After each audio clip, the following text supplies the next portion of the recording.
Welcome to Festpod, the unofficial rock festival guide. I'm Neil Wilkinson with the latest news about your favourite rock festivals, our music guide for the month, and some special things that we've found in Festpod Favourites. So, who is going to be sat with me talking about rock festivals today? Get your bingo dabber out and let's go to the beautiful town of Bicester, down in the south, right? Because you've got down there, it's lovely. You've got lots of fields down there. You've got lots of farms and stuff. In fact, I think you're not too far away from Clarkson's farm. Jeremy Clarkson, that bloke who used to do Top Gear. Let's see if Lee Ellingham is sitting in his green room. Hello, Lee. Hello, I'm back. Sorry that I've missed you guys. I'm sorry, I'm back. What have I been up to lately? I've been rather irresponsible with money. I have booked so many gigs this year. Yeah, that's where most of my irresponsible spending has gone. I've got gigs for every single month this year, apart from October and December so far. Oh my God, that's quite an achievement. Yeah, because obviously I was only due to do the one day at Download, so I thought, fuck it, I've got to make up for it somewhere. So yeah. And is this why this is the reason for the credit card? This is why. This wasn't supposed to be the reason. No. This wasn't supposed to be the reason for it, but it just seems to have happened this way. But the thing is, though, all these gigs, none of them have been. The best thing about going to sort of smaller sized gigs is that all these bands that I think the most expensive gig that I've booked was Trivium and/or Spirit Box for £35. The rest of them were about between 10 and 20 quid. So yeah, that's not bad, is it? Hi, Calvin Louise was £11 in Camden. Wow, I'm really excited about that. But I will divulge in that a bit later. Divulge. Aye. Cool. Alrighty. So who else is hosting on today's programme? That's it. That's it. I'm not even joking. We just have... It's like the old days, isn't it? Yeah. Just me and Lee for the time being. Eamon, as we record this, is doing a 24-hour charity Twitch stream to raise money for diabetes. And Rich, apparently, is stuck in traffic in Wales somewhere, Snowdonia somewhere, which is... I don't know if he's... I mean, is that where the mountain is? There's a big mountain there. Yeah. Called Snowdonia. Yeah. Geography. It sounded like, from the messages, he's been basically stuck in traffic with loads of tourists trying to get in or out or parked irresponsibly. So, yeah, he's kind of stuck at the minute. Hopefully he will join us, but we will see. Yeah, you never know. We might be joined all of a sudden by a sort of dishevelled-looking Rich, just arrived from the Snowdonia region. Mm-hmm. Because as we record this, it's Good Friday, and the weather actually has been beautiful. Mm-hmm. So everybody's been out. And there's a word for those people in the southwest. Emmets is something I've learned before we started recording. Yeah. Is that Cornwall? Or? Yes, Cornwall, yeah. The Cornish refer to tourists as emmets, which is Cornish for ants, I believe. I'll get my Cornish fact checker, Dave, to verify at some point. But Kingdom. Yeah, that's my understanding of it. They come down in their droves, they make a mess, and they leave. How lovely. So look out for Rich, who may arrive all of a sudden, looking dishevelled from the Snowdonia traffic. But until then, we would love if you got in touch with us. Get in touch on the socials or on YouTube by looking for Festpod. We've also got a Discord server now if you'd like to get the latest directly from us. Have a chat with us behind the scenes. Again, look for Festpod or look on our link tree for all the details. It's linktr.ee/Festpod for the link tree. And if you like the show and you are a regular listener, we are also on Patreon. So we would love your support, and it will all go back into the show if you'd like to support us. We're very grateful. We do give behind-the-scenes outtakes and nice bits of merch if you're on a certain level of support. Talking of merch, we do also have some merch on Etsy, which has just had a nice revamp. So go and have a look at our Etsy store. Again, just search for Festpod. That is the mantra of the show. Just search for Festpod. So let's begin with the festival news. So first of all, Download Festival is set to completely sell out for the first time in its 20-year history. Now, I was under the impression that Download had already sold out, because I've seen stories of they've sold out all the weekend tickets, they've sold out all the day tickets. Yet there's this story here on Planet Rock that has a quote from Andy Copping to say that it's about to sell out for the first time in history. But again, I thought it had sold out previously in previous years. I mean, where do we stand? Yeah, I was under the impression that was the case as well. In 2012 with Metallica headlining, I was under the impression that, yeah, it sold out once before. But obviously, according to the man in the hat himself, this is the first time in 20-year history, which is huge. It's a massive achievement. But yeah, maybe those were just rumours in 2012 that they had sold out. Maybe it was just incredibly busy. I mean, maybe you could still get day tickets, on the day when you turned up, perhaps you could still get tickets. I don't know what constitutes a sellout. Maybe all the weekend tickets were sold out and that's what we heard about. But, I guess they're the guys who really know. Yeah. And even if it's not true, it makes a good story. It gets them in the press, doesn't it? The quote here says, all weekend tickets and Saturday tickets to Download Festival's 90,000 capacity event are already completely sold out. And Andy Copping says the final remaining day tickets will go in the next few days.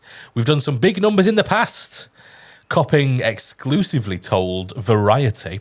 But this one has been a complete other level. The festival running for 20 years and hitting that landmark sellout figure is incredible.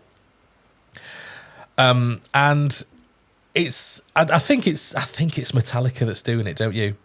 Yeah, but I mean, we say that, and I tend to agree with that, because obviously that's how we've sort of been able to see that. Yeah, the tickets have the sales of those tickets went through the roof when those announced. But here it's also saying they sold 35,000 before for the early birds, so that's more than a third of the tickets gone already. And yeah, I think it is Metallica doing 2 nights. I mean, I'm getting my Saturday ticket to see Metallica, so I totally see why people would think it's Metallica.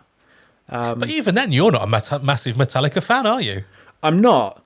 But Metallica are one of those bands, though. Obviously, they've been huge for years. And I don't mean just the odd decade, like 40 years, 4 decades they've been going, if not a little bit longer. And they've been massive ever since they ploughed onto the scene in the 80s. So, I mean, they're one of those, for me, it's one of those bands that I want to see before they pack it in.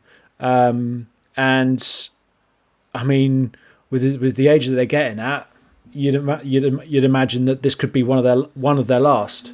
At least the next. I mean, it's almost unthinkable, to be honest, to think that Metallica would quit. I can't ever see them retiring. I reckon they'll just go on and on like Iron Maiden myself.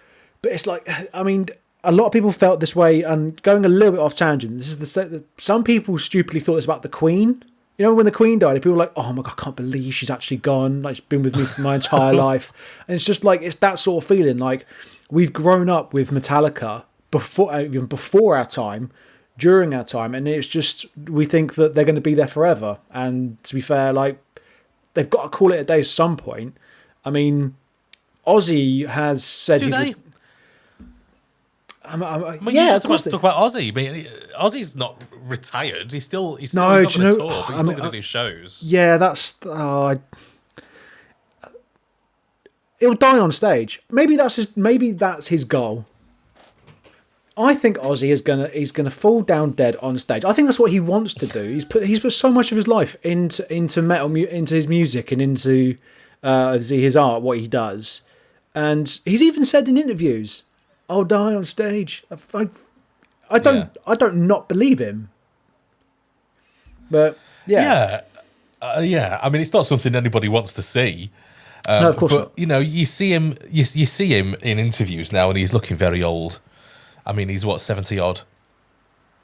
I thought he was older. But I don't know. There's a lot of people that don't want to stop. They don't want to retire. And Metallica, I reckon, from my perspective, I reckon they're just going to go on and on. And because why would they stop? Look how much money they earn from each appearance anywhere. No, you're probably right. Why would they stop? And like, yeah, I mean, it wouldn't make a lot of sense for them to, money wise. Obviously, I assume they still enjoy doing it. But they've got something has to make them stop at some point.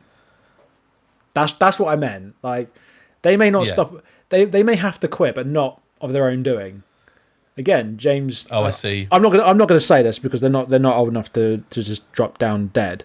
But James Hetfield or Lars Ulrich could again not wake up one day. You know. Wow. Yeah. Well, it could happen to any of us, couldn't it? Really. Exactly.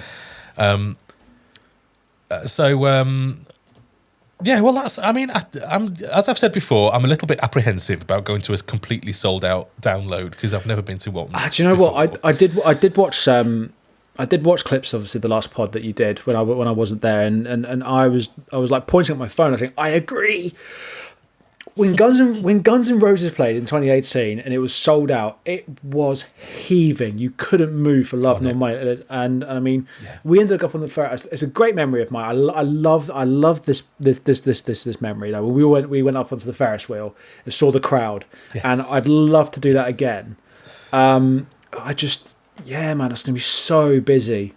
And I think it's going to be busy all day on the Saturday. And if it's a full sellout, every day is going to be horrendously busy. And every single day it's going to be pushing past people, isn't it? Yeah. Yeah. I mean, the atmosphere is going to be something else, I'd imagine. But it can get very tiring just pushing past people constantly. Yeah, no, I agree. I don't know how. And you put that along with obviously moshing and moving about, dancing for your bands and that, and then you've got to wade through a million people to get to the next stage. It's gonna be an experience, and I think it is. I think I'll be very happy to sit at the back of the main stage and the second stage from afar. Just to try and get out, because I mean, I don't mind being in a pit, I don't mind being at the front, but not with 90,000 fucking people. So you're not planning to mosh then? I say this every year. I feel like I'm getting too old for it, but then like I was at the front moshing for Sleep Token last year. I was moshing with Korn. Do you know what I mean? You? Yeah. Dave and I didn't realise that. Dave and I had made our way to the front, and I was just in front of the pit. That wasn't that far away from you. I didn't realise you were moshing. I was in the pit a couple of times. I might have just gone in and just, out of the way. Throwing a couple of arms elbow around. somebody in the face and then carry on watching. Yeah.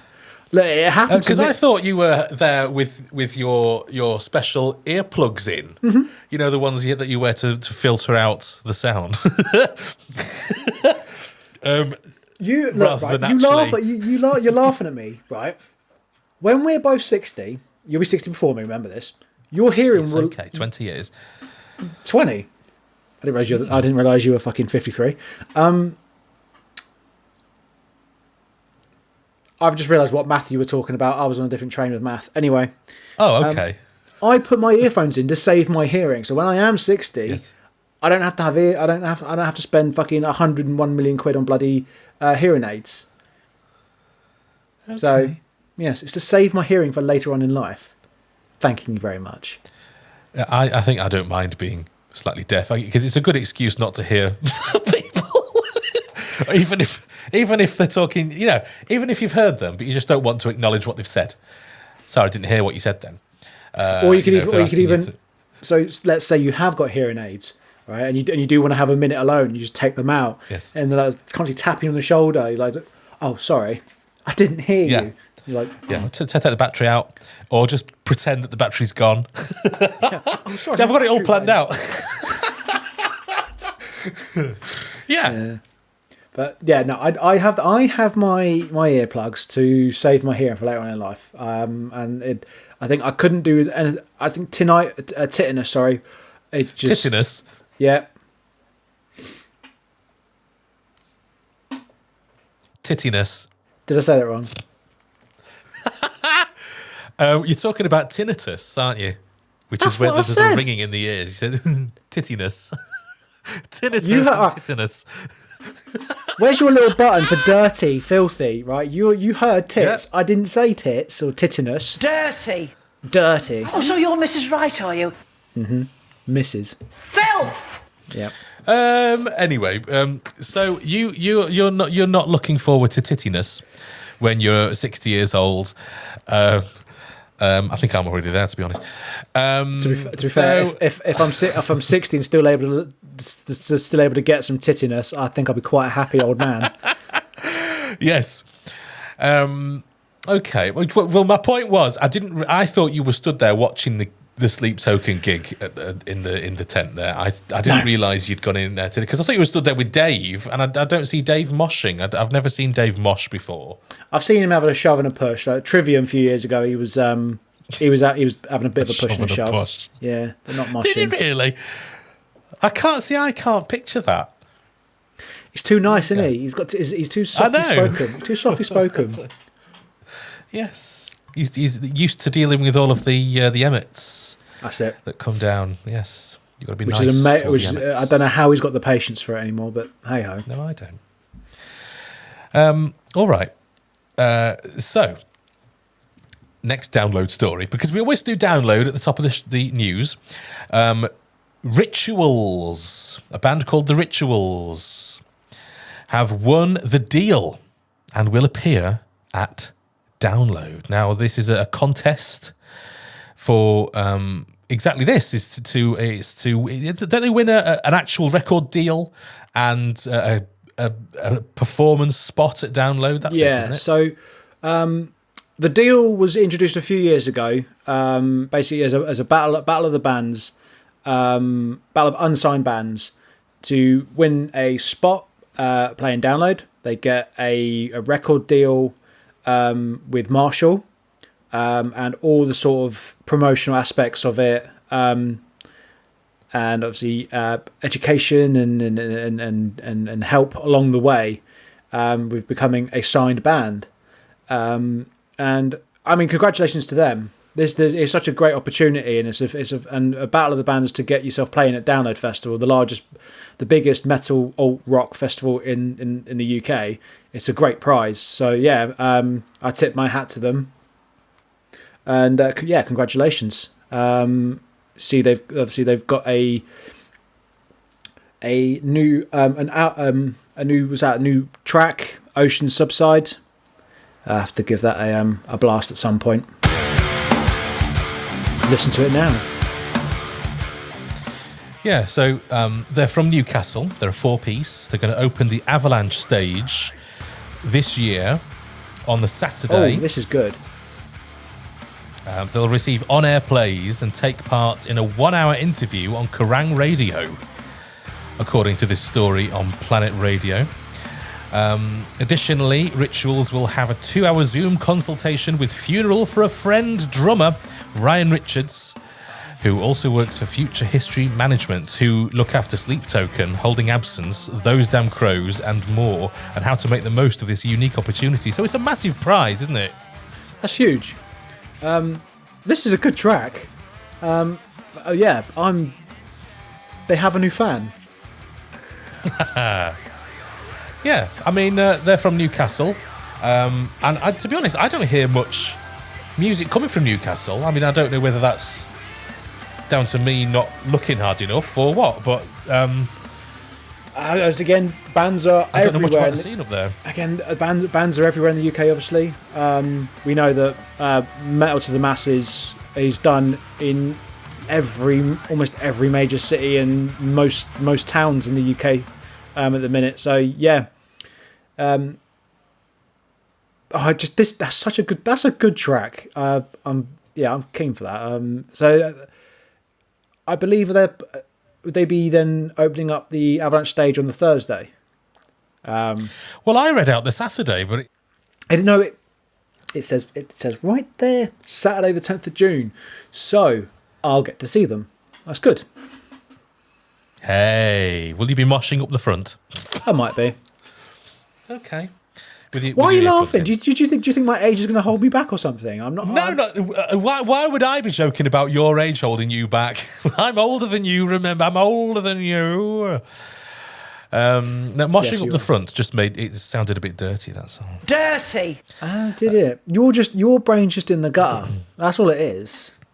Filth. No one thinks these things, but you, Neil. You're just a pervert. Oh, so you're Mrs. Right, are you? Yes. It just comes from a childhood of watching Rick and Aid in Bottom and stuff like that. Everything is potentially turnable into a.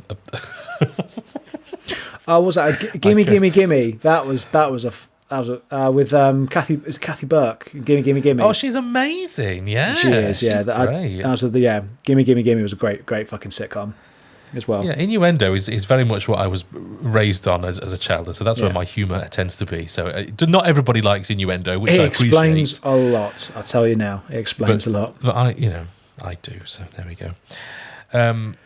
Power Trip have announced headliners, including AC/DC, Ozzy Osbourne, Metallica, etc. is what it says here.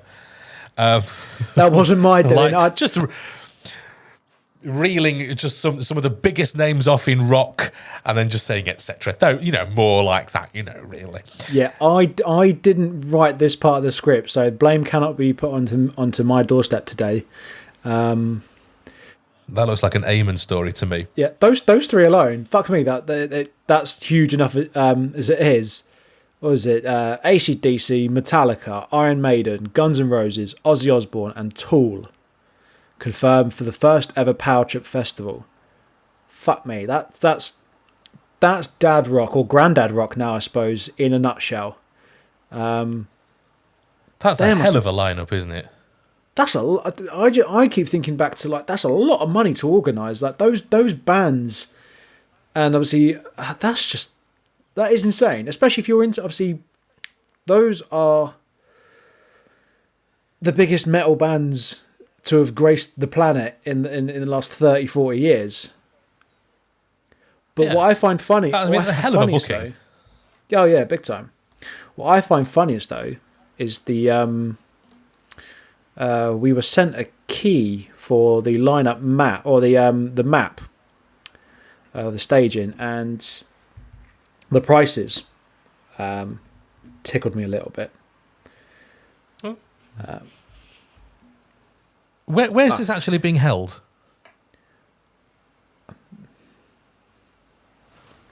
Well, isn't that a question? California. Hold on. No, hang on. No. Empire Polo Club, Indio. Golden Voice presents in California. I imagine it's California. So, America. Right. Fuck yeah. Yeah. Thank you. I was waiting for you I'm glad you finished that off. I'm glad you're a South Park fan or at least you are, aren't you? Back 20 years ago, maybe. Yeah. No, it still holds together. Anyway, music topics, not South Park. The floor seating, the reserve floor seating, you're looking at, so the lowest level is $699. Medium tier is $999, and the best seating tickets you're looking at $1,599, which is the same for the standing pit up the front. Fuck me, that's expensive. What kind of festival is this? Is it a one-day festival? Is it like download, or is it? So by the looks of it, it's a 3-night festival. October 6th, 7th, and 8th. Guns N' Roses and Iron Maiden doing the Friday night. AC/DC, Ozzy are doing the Saturday night, and Metallica and Tool are doing the Sunday night. So it's October in America, and I'm not sure when their daylight savings ends. But in October in California, it's got to be at least half decent weather. It's not going to get rained off or anything like that. California! I should imagine it's very nice most of the time. Yeah, definitely. But I mean, fuck me, those prices. But these are the headliners. We haven't got any undercard here, have we? Not that we know of at the minute. No, obviously, all it's saying, unless these are the only bands playing. Imagine that. Camping is available at the festival with hotel packages also set to go on sale soon. So they're selling... Right. So they're selling like reserve seating and reserve standing before like a hotel package, and still like you want to get in the standing pit right by the front of the stage. So it's almost like a golden circle. $1,600, which what's the word I'm looking for? The conversion to fucking sterling, that's still a lot of money. Yeah, these are rock legends, aren't they? On the same lineup over 3 days. But how many of these people have we actually had and seen in front of us at Download? You've had Guns N' Roses, which we've seen. Iron Maiden, they're pretty much every year. Osbourne, who we've seen 2 or 3 times at Download, maybe. Well, since you and I've started going, of course. Like you've got AC/DC, Metallica, and Tool. They've all done Download at some point or another. And I know, obviously, everything around the world has gotten a lot more expensive lately, but that's still that's a lot of money, man. And I mean, we've seen with Metallica at Download that they are a sellout. Like they've managed to sell out Download. It's 2023 definitely and indefinitely in 2012, but $1,600. I can't. No, that's way too much. Yeah, it's going to be a hell of a gig though. Who are these rich metalheads, and what do they do for a living? I'd love to know. Like, because, I mean, well, maybe they work in Silicon Valley. I mean, it's full of rich people. Hang on, wasn't that bank that was originated in Silicon Valley? Didn't that go under recently? I think it was saved actually. Ah, that's a shame. Is it? Yeah. Okay. That's a different can of worms, though. That's me showing my true political allegiance, really. But yeah. Okay, you don't like banks? I'm not a fan of capitalism, generally speaking. Oh, fine. Okay. All right. Yeah. Well, that's fair enough. Yeah. Well, that's the reason we're all fucking poor, isn't it? Yeah. It looks like a hell of a festival. Power Trip is a new festival, so this looks like something they're going to do on a fairly regular basis. And we'll keep you updated about it if we see any more undercard on it. I mean, to be honest, it's happening in California, so I don't know how relevant it is to anybody listening in the UK. But some of you do travel, I know that. But it's an interesting story, though, isn't it? Mm. So we'll keep an eye on that one. Just to show how expensive things have gotten, maybe on either side of the pond, like yeah. Devildriver and NonPoint have pulled out of Bloodstock, and Abbath, BOSSK, and Pest Control have been added in their place. Not sure what the details are on it, exactly why they have pulled out, but they have been replaced with a couple of other acts. Are you familiar with them? So Des from Devildriver he did a bit of by the looks of it, he's written an apology note to Bloodstock regarding why he's pulled out. It's COVID related, as it goes. He got it in 2021, and it left him with heart problems. Oh, that's awful. He took the whole of 2022 off. Christ, it affected his walking, his ability to stand up and actually do shit. He's really my cardiologist (brackets who saved my life) has asked me not to take any long flights this year at all as we monitor the situation. So he got all fucked up on COVID. That's terrible. It's weird to think about that. That's still affecting people like that now, because you do hear even today about people getting COVID. Yeah, I wonder, to be honest, whether I've had it recently, because I've had a little bit of a sore throat, and you don't know whether it's because I haven't tested, because I haven't got any tests anymore. And how do you get tests? But you do hear about people. Sorry, they are £2 a pop at Tesco. Are they? Walked past them yesterday. I was doing my big shop, so 2 COVID tests, £2. Never. What in the chemist aisle? No, just on the end of the aisle with the other pills and vitamins and stuff. Honestly, I'm not lying. Really? Yeah, you can get them for £2 in Tesco, which, considering the fact that 3 years ago we were getting them for free, I think it's a bit of a joke. But no, I agree with you. Like to think that it's still affecting people, whilst so we were told there would be lasting effects of it all. And I mean, I could have possibly had it a couple of weeks ago. I had the flu a couple of weeks ago, or what I thought was flu. It could have been COVID. Obviously, like you said, no test to be able to be sure. It isn't strange for it to still be affecting. We were told obviously it would have lasting effects, but I didn't for 1 second believe it would obviously hit someone as hard as it's hit Des from Devildriver. That's just insane.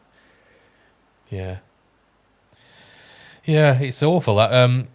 Because I mean, personally, when I had COVID, it didn't affect me particularly badly. It felt like a cold, in all honesty. I mean, it lasted a bit longer than perhaps a normal cold I would expect to last. Yeah. But that was the only difference, really. And I had a bit of a hoarse voice. But nothing that, if you didn't know about COVID, you'd be thinking, oh, I've got COVID. You wouldn't be thinking about it. No.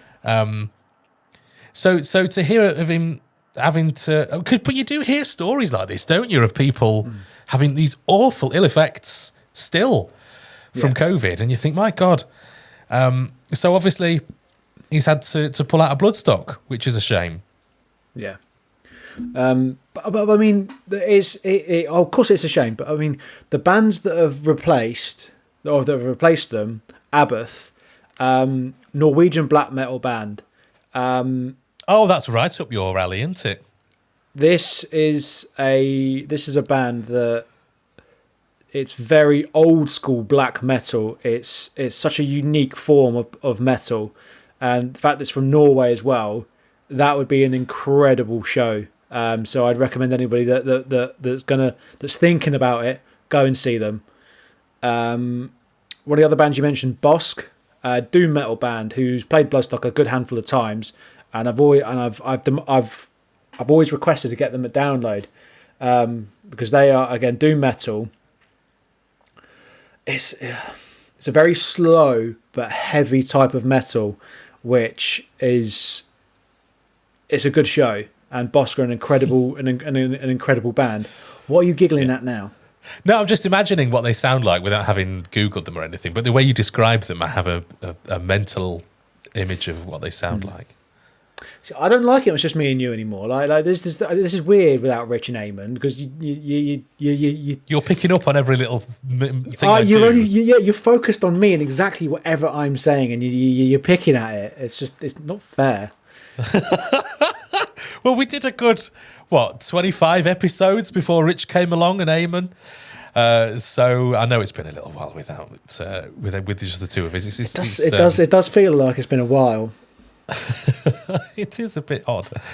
They will be back, though. They will be back. Next story, because I think we've covered that, haven't we? Mm-hmm. Bloodstock have confirmed Rock FIT is going to make its debut there. Now, you're familiar with Rock FIT, aren't you? Yeah, they did. So the first time I heard of Rock FIT, they did a like a bit of they're basically like a metal Zumba class, which is quite cool. I thought. And the first time I heard of them was during the lockdown download. And they got everyone to sort of just to join in. And apparently it was quite successful. So successful that when the festival reopened for the first time back at Download, they all met up for Skin Dreads. And I think one of their songs they use in their exercise, and there's videos of them on YouTube doing their performance on the grass, all of them together. And I do think, wow. And like I said, it's a Zumba class to metal, which again I think could be really enjoyable for those that again want to keep fit but don't want to have to go and listen to whatever music is on Zumba. At least you've got metal and rock music, and it's probably a bit more fun. Yeah, it says here on the Bloodstock Easter update, if the Rock Fit workout gets you hot under the collar, Bloodstock also has the... Oh, bollocks, let me just see if I can... Because I couldn't find anything about Rock Fit. There we are, that's a better bit to read out. The festival is more than just bands. Bloodstock is excited to welcome the UK's biggest rock and metal fitness company, Rock Fit, for the first time. Renowned for an amalgamation of cardio, dance, and some serious body sculpting, set to a pure rock and metal playlist for those that like it loud. I don't think that this would suit me. I'm not the type, but it might suit you. So there's also here underneath the that section, it says, if the Rock Fit workout gets you hot under the collar, then Bloodstock also has the perfect thing to cool things down. Black ice cream is back. Suitable for all ages and a refreshing ginger and lemon flavour. It'll be available in the main arena all festival. Now, I'm assuming this is not vegan. If so it's you won't be able to... No, so before I was vegan, I have sampled this before at Bloodstock. Oh, have you? It's really nice. It is really tasty. Yeah. I recommend it to anybody. It's strange, but it's so fitting at Bloodstock. Black ice cream. Yeah. Well, you can't get more metal than, black ice cream. It's a great idea, isn't it? I bet it's a real money spinner for them. I would like to. I would have a go. I would try the black ice cream because it does sound very nice. Ginger and lemon. Yeah. That'll sort out a sore throat any day of the week. Ginger and lemon. No, yeah. It was. You're right. Actually, yes, it's what they have, isn't it? The Pretenders and The Darkness have been confirmed as support for Guns N' Roses' BST Hyde Park shows. Now, do you know who the Pretenders are now? Right. So yes, admittedly, I had to look them up. I've heard of the name, so I thought, right, I'm sure I recognise the name. Let's see if I recognise any of the music.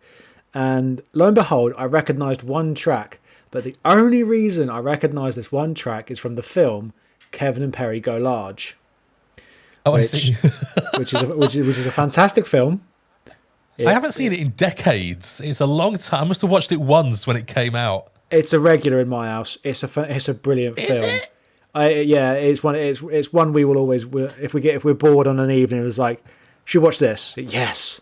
Wow. It's fucking hilarious because it came out, didn't it? Like the original Kevin and Perry sketch came out or the film at least was coming out as I was coming into being a teenager.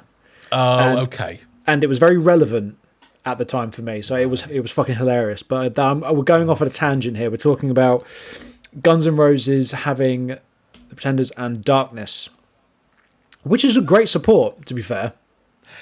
Yeah. So you do know the Pretenders. Ish. You know one of their tracks. Do you know which track it is that's in Kevin and Perry or not?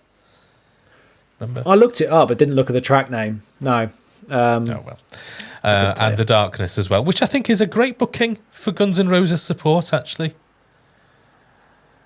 Yeah, I've seen The Darkness at Downloads, and they are an absolute riot when performing live. They're a great band, and they've obviously got that classical rock type music, which is obviously very popular. And yeah, that is a great booking. I'm not gonna go. Don't like Guns N' Roses, but still, that's a great support. Do you know what? Rich and Eamon will be up the front for that, I'm sure, because they love the Guns N' Roses. I think leather and denim is what they call it. Yeah, but no, it's not. It's not because I know. Eamon's well into his the denim rock and the leather jacket rock type stuff. So yeah, I think he'd be well up for that. But we boycotted it in 2018. We were not interested. I mean, I say boycott. No. We went on the Ferris wheel.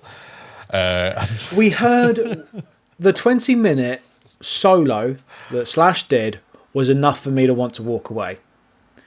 I think I caught glimpses of Sweet Child of Mine and Paradise City, and that was about it. Dave enjoyed it actually. Dave Kingdon, he watched the whole thing, the whole 3.5 hours. Yeah, he said he was near the front for that as well. He gets some good spots. You want to get to the front, go with Dave. Yeah. He's good at finding a good spot at download. But not something that I would go anywhere near, unfortunately. It's not my sort of thing. But a lot of people love it. You know, they headlined Download a few years ago, so they're obviously popular. But it's like, to be honest, I'm going to say something controversial. Ooh. Do you remember in 2018 when we were walking away, a lot of other people were walking away at the same time? Yeah, I think we were in the minority. I say it was a lot of people. Still think we were in the minority. Oh, there was a lot of people watching it. Yeah, yeah, of course, yeah, 100%. But they're massive, and they're not just massive with metalheads. They're massive with all walks of fans of music. Yeah, true.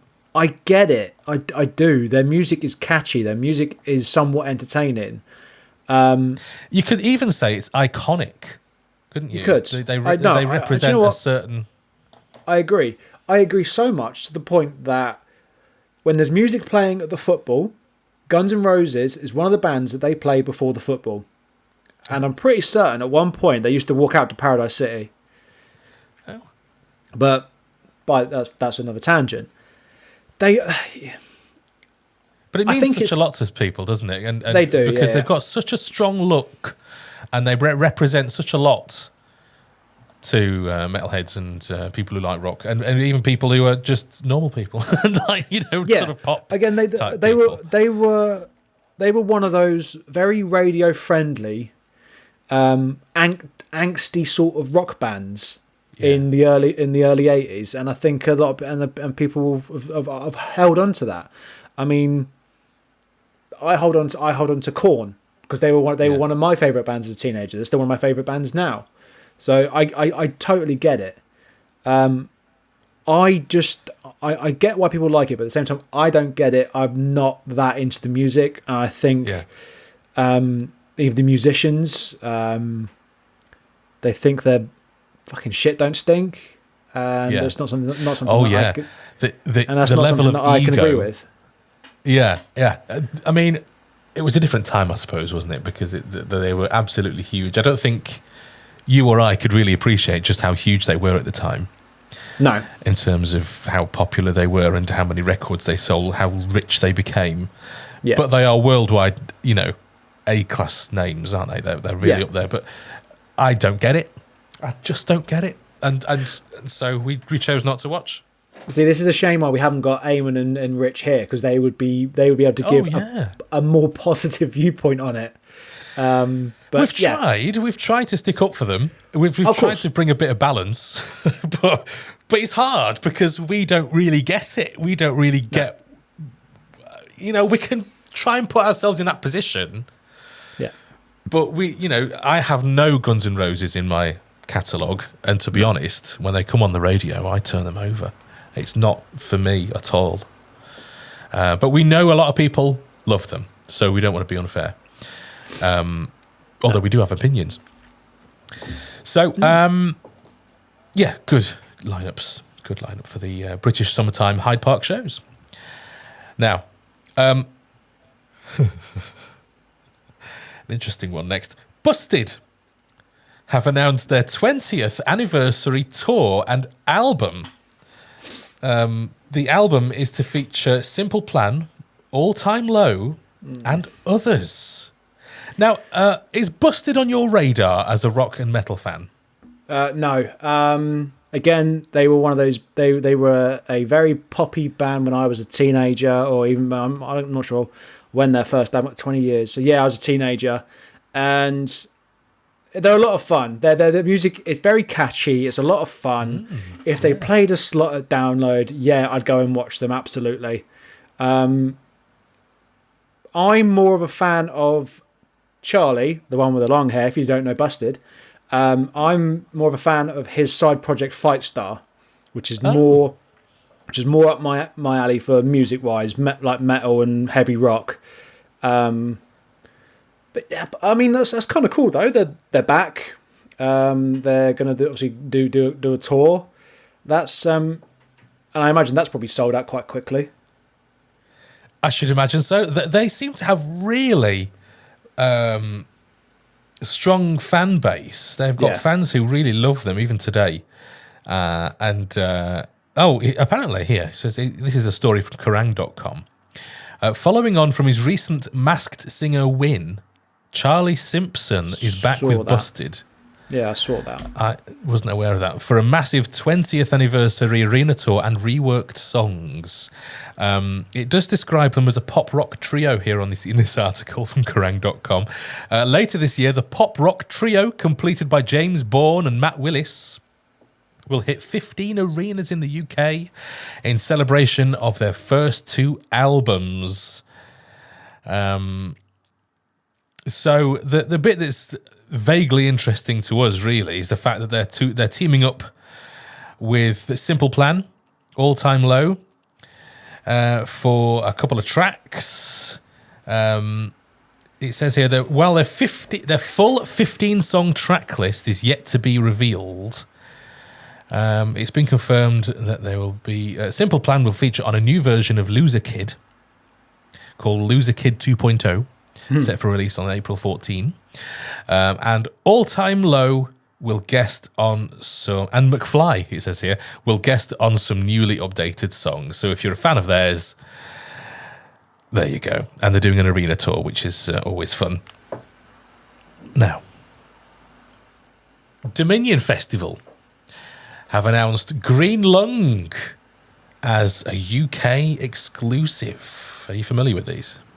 Green Lung I've heard of. I'm not familiar with their music. Actually, I tell a lie.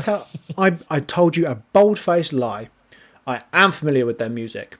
I believe Dan Browning, who we met at Download last year, in the guest area, he introduced himself to us. Hello, Dan, if you are listening / watching. He probably is. Hello, Dan. And he recommended them to me. And they are what I would call a very good classic heavy rock band. And yeah, for them to be announced that this festival I have never heard of, which is cool. I always like discovering new festivals. That's pretty cool. That's happening very shortly, actually. It's in Durham, in the northeast, in early May, Friday the 5th of May to the Sunday the 7th of May this year. I'm sure we've covered this, Dominion Festival. Ushaw Historic House. Damnation we've covered. Dominion. Because I seem to remember saying the word Ushaw House in Durham. I'm sure we've covered it. It doesn't necessarily have to stick in your mind, does it? But because it's in the northeast. I know. We did last year's festival. Yeah. Because Cradle of Filth and Invisions were due to play. There you go. Were they? Yeah. Oh no. There you go. Got there eventually. But you didn't go, did you? One thing I've noticed, down in the bottom corner there, in the bottom right corner, is the band Rituals. Yes. Who obviously they are the deal winners. So they're on a bit of a circuit for festival season, which is pretty cool. They're on the up, aren't they? Aye, indeed. Yeah. So good, yeah, excellent. To be honest, this looks. There's a lot of. I mean, Skindred are on the bill, of course. I don't see a lot of names that I recognise on this lineup. One that I do recognise, and I saw him at Bloodstock a few years ago, Blind Guardian, an incredible power metal band, and I couldn't recommend them enough if you're that way inclined for your power metal. Honestly, really, really, really good band. They're headlining, aren't they? They are, yeah. Obviously, Skindred. How could you not like Skindred? I mean, their sets are very much the same every time, but it's always fun. And I've never come away thinking, it's that even if their set is the same, I've never come away disappointed. It's always a lot of fun. No, absolutely. Raging Speedhorn. Blind Guardian. Oh, go on. Sorry. No. I was going to say. So Blind Guardian headlining the Friday on the main stage, Orange Goblin headlining Saturday on the main stage, and Skindred, or Skindred, as you like to say, headlining the Sunday on the main stage. Is it so? Right, so I'm saying it wrong, am I? And no, not at all. I think you just say it the way you say it. No, because I've heard 1,001 people call him Skindred. As like, and is that? I look at a Skindred as in dreadlocks. You know, obviously it being part Jamaican, there's obviously dreadlocks. That's where that's the link I put into it. You're fine, but it doesn't matter how you say it. Do you think they're bothered? I don't think they are. I don't think it matters. All right, fine. It doesn't matter. I mean, does it matter? Why does it matter? Clearly, it doesn't. It's not fine. Okay, no, it's fine. It's all right. It's okay. Move on. Oh, I fucking hate you. See, this is what happens when Rich and Eamon aren't here to temper the relationship between you and me.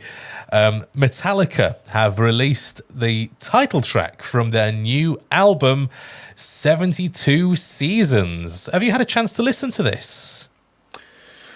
I've got to give myself a slap on the wrist, really, for this, because no, I haven't. I haven't listened to anything from the upcoming album, which is not like me when coming into festival season, because you know me, I like to do more research of all the bands if I possibly can. And with them having new music, I should really be listening to it. So that's my plan for maybe the Easter weekend, for the week coming up. Just listen to some Metallica. Force yourself to listen to the Metallica. Suppose so, yeah. I mean, new album, they got to tour it, so obviously, and they got to share the music from it to be able to get us all excited for it. So, yeah, I mean, we're just playing a little bit of the 72 Seasons music video. How long's the video?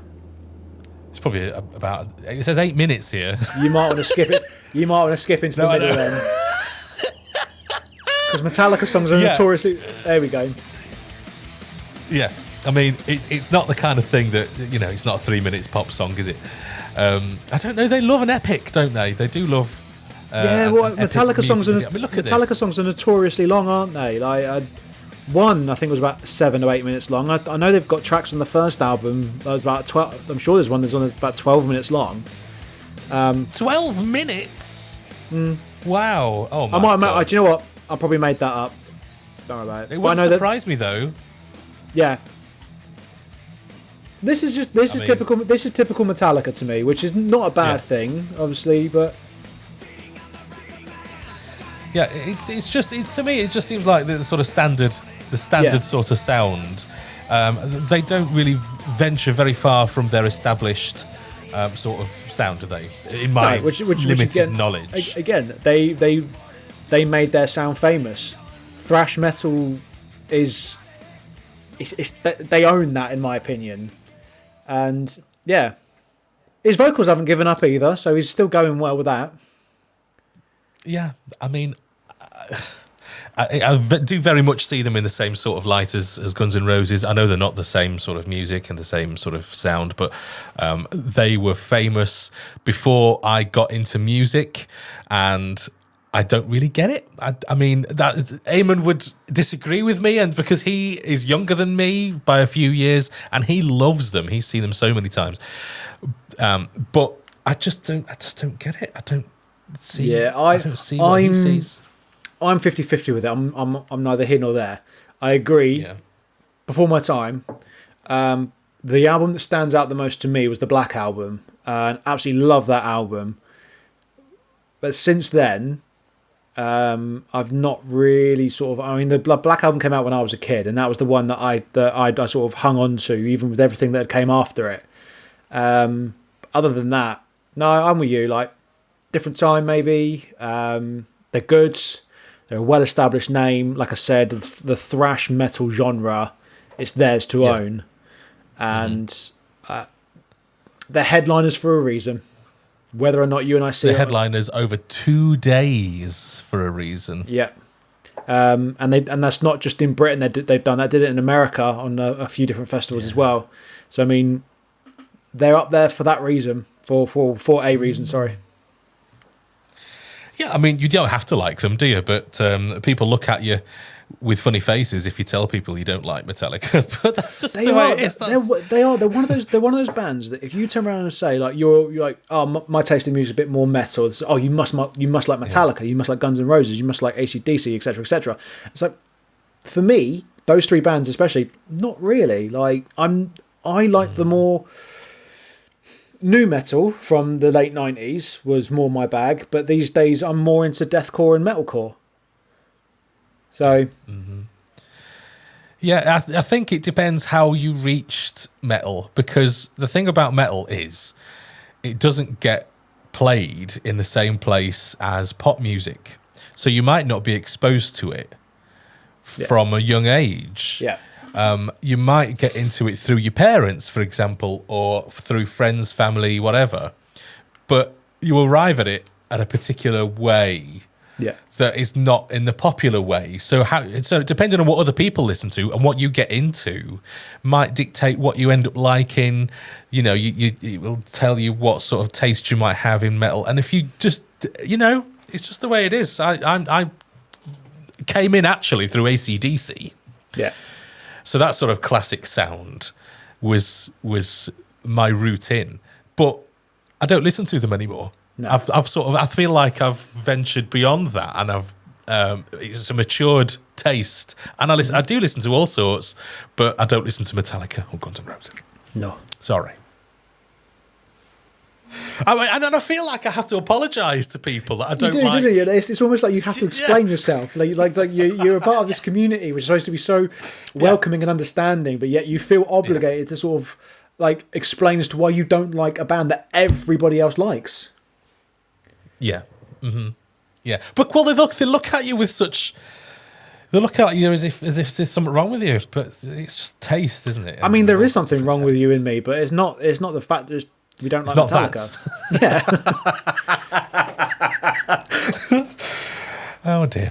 Anyway, the way that we're covering these stories that Eamon's put in, and I don't think he's going to be happy. I don't think he's going. We should have left this for the next episode when he's here, to be honest. But well, it's too late now. We've done them. We've covered them. You're aware of it. We can't remove your knowledge of the things we've talked about. It's too late, baby. It's too late. You should have been here instead of raising money for charity. Yeah, you bastard. Raising money for charity, you fucking bastard. Yeah. Okay, so next story.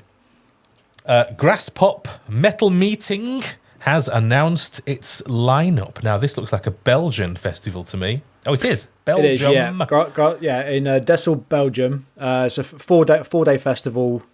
And this lineup just looks beautiful. Would you leave the country and go and watch this one? It's always been one of those ones that I would like to one day in my life, but it's probably something that is probably never happen. But I mean, this lineup on its own, Machine Heads, who I've always liked as a kid, would love to see them live. I've heard amazing things about their shows and the way that the crowd is with them. Apparently, it's quite brutal. Really? Yeah, I mean, Who else have we got on that line? Spirit Box, love Spirit Box. They're one of the newer up and coming bands that have just taken the metal world by storm, and I'm seeing them in July, so I can't wait for that. Are you? Yeah. Gojira, praying Gojira on the download lineup because there's still space for artists on downloads lineup. I was supposed to see Gojira this year. But I ended up selling. You love them, don't you? I do. I ended up selling my ticket because I didn't think I was going to be able to make it, and then they cancelled those shows that I didn't think I'd be able to make. I'd already sold my ticket, and they're playing in Ali Pali, which actually I found out was actually a bit of a ball ache to get to. Oh, is it? It's such a pain in the ass. I know it's in central London, but fucking hell, it's actually become a meme.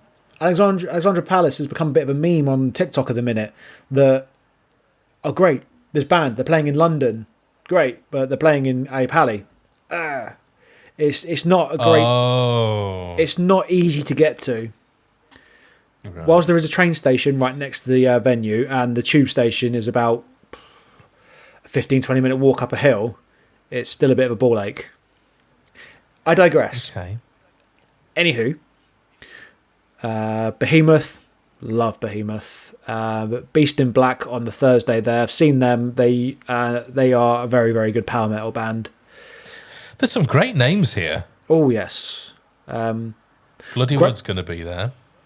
The great thing about Graspop as well is that we can do festival mass with this, and we can hope and pray and guess that some of these bands might be at Download, because obviously this is literally the week after Download. Coheed and Cambria, Def Leppard, Disturbed. Yeah, again, Disturbed are at Downloads. Shikari are there for the first time, it says. Ooh, I do like it in Shikari. I'm sure I was supposed to be seeing them this year. I can't remember. See, you couldn't go. Hailstorm are going to be there. You couldn't go to this for one day. You'd have to see the whole thing, really. It's of like course. A little download, isn't it? Yeah, of course. Yeah, I mean, it's one of those festivals, especially if you're visiting from overseas. You'd have to go for the whole week. It wouldn't be just a day festival. And again, like, because of such a mixture of bands, a Sleep Token are on there as well on the Saturday. So you'd have to go for the whole weekend. And again, by the looks of it, I wouldn't mind at all. Meshuggah. Look at all these names. There's some great names. Motley Crue, for Christ's sake. Papa Roach, Pantera. God. Oh, Pantera. There's honestly, this. I mean, I can't believe Slipknot, Skin Dread, obviously. Spirit Box, Sleep Token. Wow, this is a huge lineup. I mean, it really does rival Download, doesn't it? I mean, to the point where I'm even wondering whether this slightly beats it.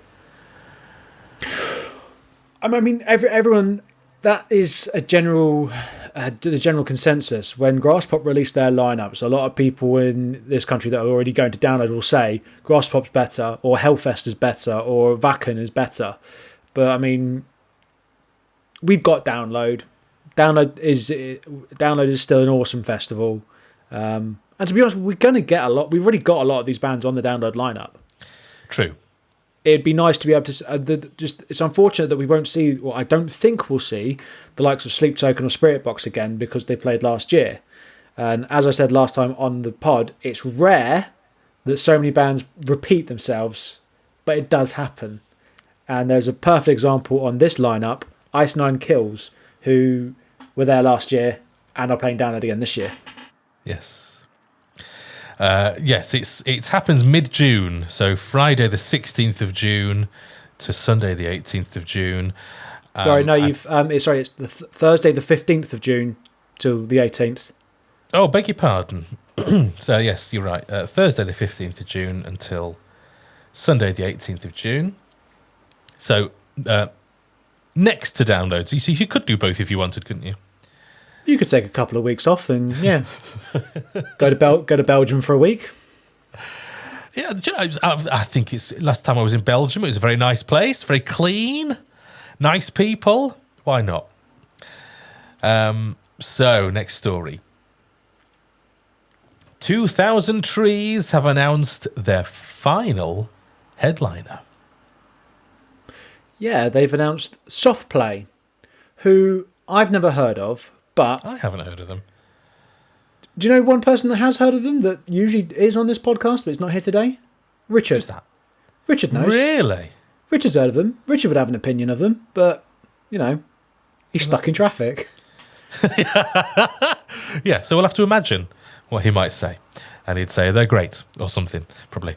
That's interesting, though. But they've been chosen alongside Bullet for My Valentine and Frank Carter and the Rattlesnakes as headliners, which is just really interesting. Do we know what day they're actually playing? Is it the Friday? They're playing the third. So 2000 Trees runs from the music runs from the Thursday till the Saturday, and they are headlining the Thursday by the looks of that poster. I mean, the lineup, generally speaking, is really, really good this year. Bob Vylan, who I actually listened to this week, is a great artist. He's very politically... his lyrics are very politically motivated. He's very angry. But it's grime or rap. It's not metal. But yeah... who else is on there? There's other... I believe they announced other bands as well. Hell is for Heroes. Who else is there? Oh, they've all got the tags. I can't actually see. I want to say Beach Riot. That sounds like a fun name. But yeah. Oh yeah, you can't read what they've actually... You can't because they've... No, it's just the link. If we had the proper news story up, maybe it might have helped, but never mind. I believe as well, my mates, as everything unfolds, are playing 2000 Trees. Are they? Yeah, I think they're playing. Have you bought a ticket for Trees or not? Nah. Are you going to? There's no reason why I shouldn't, because it's Cheltenham, which is only about an hour and a half away from the house, so it's not really... There's no reason why I shouldn't or couldn't. Now that you've got a credit card. Don't, because I've got to stop fucking using it. Try and pay it off every month. I'm not going to be able to do that. I know. But you've got to say that, haven't you? Try and pay it off every month. Do you know what the problem with saying this is? I'll probably get tons of adverts now. People are like, why don't you buy this? Buy this, buy this. You can do it. You've got that credit card. Like, fuck off. All right? But, anywho, it's a really, really good lineup. And like I said, it is only around the corner. It does look good. There's bands on here that are playing download as well. So, I mean, it's a small festival. I think it's only about 15,000 people. That's a fucking good lineup, though. Bullet for My Valentine and Frank Carter, who obviously both did the pilot in 2021. Skin Dread there. Not headlining Skin Dread. That's just insane. A band like Skin Dread should definitely be headlining a 15,000 capacity festival, in my opinion. But it's not my festival. Well, they're fairly high up on the list, aren't they? So, you know. So we've got some of the logo bands there. You've got Soft Play, Skin Dread, Eagles of Death Metal, Bullet for My Valentine, Rival Schools, Dinosaur Pileup, Empire State, Bastard. Hell is for Heroes, Brutus, Cancer Bats, Frank Carter and the Rattlesnakes, 100 Reasons, American Football, and Dev Havana. There are more, but I'm not going to read them all out. So yeah, looks really good. One of us, one day, will get to Trees, because I don't think any of us has ever been to Trees before. And I'm sure we say it on a regular basis. We say it every show. We want to get there. We will go there, and I'm sure we will. Because it looks great. It looks really good. Yeah, even like, again, there's people that do their YouTube vlogs like they do for Download. They do the same for 2000 Trees, and it looks like a lot of fun. The thing is, that we don't really appear on their radar. They don't know who Festpod is. They've never heard of Festpod. If they do, they don't. They never really sort of interact with us, like the likes of obviously other festivals that we have had speak to us. We might as well not exist when it comes to them, to be honest. And do you know how we know this? Because they have announced that they have a new stage called the Word Stage, which is dedicated to live podcasts. Now, we haven't been approached for this at all.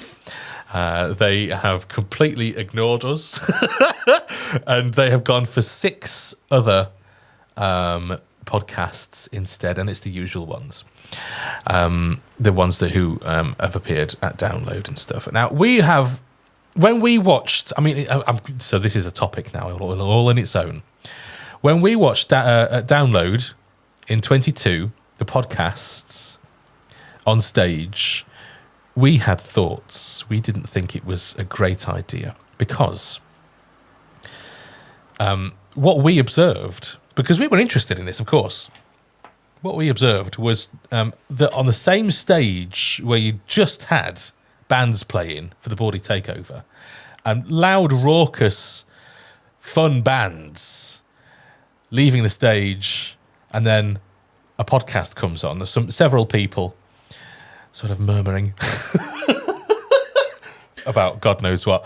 You couldn't hear what they were saying because the crowd had turned their back in the meantime, and were all chatting with each other, sipping their pints, and were just entertaining themselves because, as far as they were concerned, they didn't want to see what the podcast that was on the stage. And it wasn't much of a show. They were just sitting down, talking to each other, as if the audience wasn't really there. And it's such a hard thing to get right, a podcast on a stage. You've got to put on a show which, as far as I was concerned, I think we discussed this at the time, we didn't really see a show. We saw a load of people sat down murmuring to each other whilst everybody else was turning round just enjoying their drinks. So you've got to wonder, because there was more than one podcast on stage, what's the point? I think I'm going to give them the benefit of the doubt. I agree with everything you just said, but I benefit of the doubt. I don't think the environment was correct for it. The open top, and again, like you said, you're on stage where bands have just been on and performed. I think if they'd have had it, you know how the comedy stage used to be inside a tent once upon a time at Download in the Village? If they'd have done that, a purposeful tent for the podcasts, under and again covered, where again, like the comedy tent, you could hear people making their jokes, you could hear these guys talking about whatever the topics they were talking about. I think it could have worked. I'm not sure the environment that they were given was the best for podcasts. Yeah, that's a fair point. Acoustically, it didn't work. Like you said, we couldn't hear them, and we weren't that far away. Like, we'd got beers and walked towards them to be able to obviously try and hear what they were saying, and we couldn't. And I mean, I'm a little bit envious of the fact that we've not been picked, of course, but these are, especially the ladies that do on Wednesdays We Wear Black. These are they're award winning. They won awards at Heavy Metal Awards, and the one of the ladies that is the main voice, she is a DJ for Kerrang, so it's not as if they don't know what they're doing. My opinion, I agree with you. That it was literally murmuring, we couldn't hear jack shit, but I think it's the environment they were put in which maybe let them down. There was a crowd of maybe 20, 30 people who were at the stage, like in front, who really were watching the podcast and were really paying attention and participating, for want of a better word. They had their full attention on the show. But from my observation, the rest of the crowd, because you couldn't fucking hear them, were just turned, they were engaged elsewhere, talking to their friends, enjoying a drink. So I think the way that Trees are doing it here, because they've got a dedicated, well, they're calling it the Word Tent, or the Word Stage. and they've got 6 podcasts on, for this, it potentially might work better. But then at the same time, is a podcast something that's worthy of being on a stage in front of people? It can be. We've talked about doing a tour. I think it does take some work, though, because what we have discussed to put in front of an audience is not what this show is. It's not exactly the same. We have made tweaks, we've made adjustments to, yes, we've got to that stage for those interested. We have thought about it quite a lot, and we do have a plan. We do have a plan for what we would do on tour. So that's we've got the plan ready. It's a thing. We just need to make it happen, really. But if we were to do this show as is in front of an audience, would it work? I have my doubts. Yeah. I think it might be, you want some audience interaction. You want to, because otherwise, what's the point of the audience being there? You've got to have some sort of, audience opinion or audience participation, or it has to work in that environment. And I don't think, I don't know. It's a tough one. Not every podcast is the same. They're all different. Yeah. And not all of them work, in my opinion. I think my final word on it, I think if they do it like Download does the comedy, Download does it.